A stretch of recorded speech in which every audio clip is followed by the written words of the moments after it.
Hey guys, Owen The Wild here. Obviously, one of the reasons why we all hunt is to bring home good, clean meat at the end of the day. Today I'm making a little bit of venison sausage, and I thought I'd share a recipe with you, along with some of my thoughts from the field. The first thing we gotta do is break down this venison into about 1-inch cubes. We're gonna throw it back in the freezer, let it stiffen up before we start to grind it.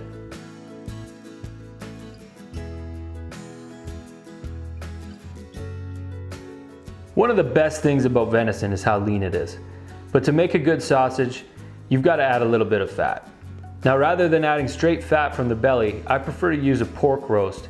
That helps fat to get distributed evenly amongst the rest of the meat without affecting the flavor that much. All right, so we're grinding the venison chunks down to a coarse grind here.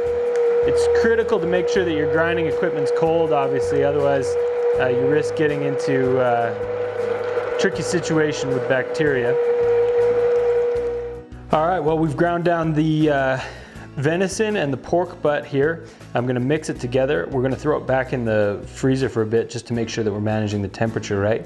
And then we'll be flavoring and doing a couple different batches of sausage here.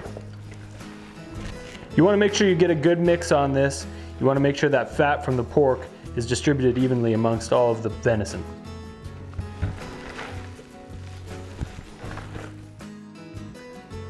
All right, so the recipe that we're making today is a Moroccan merguez sausage. And the basic ingredients are, aside from your meat, garlic, paprika, cumin, coriander, pepper, coarse kosher salt, and a 1/4 cup of harissa sauce.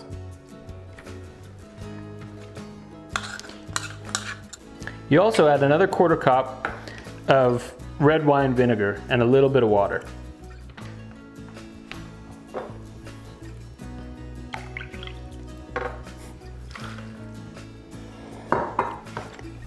Mix that together really well and then place back in the freezer to cool it. All right, well, we've let our merguez sausage mix cool down in the freezer for about a half an hour here. We've got sheep casings loaded on the stuffer right now for a fairly narrow sausage. And basically at this point, we load the hopper up and let it rip.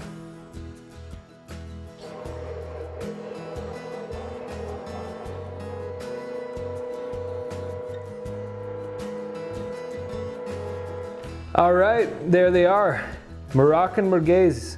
The only thing left to do is let these sit for about 24 hours before you freeze them. You want to let those flavors sort of meld a little bit. Now obviously you want to have those sitting in a fridge where they're kept below 4 degrees Celsius. But typically when I make sausages, I can't help myself, so we're going to fry up a couple right now. You know, making these sausages is a lot of work. And it would be a hell of a lot easier just to go to the grocery store and pick some up out of the styrofoam package. But aside from bringing home good quality lean meat to put on the table, it's important to me to know where my food comes from. And I take a great deal of pride in being able to pass on these traditions to my family for future generations.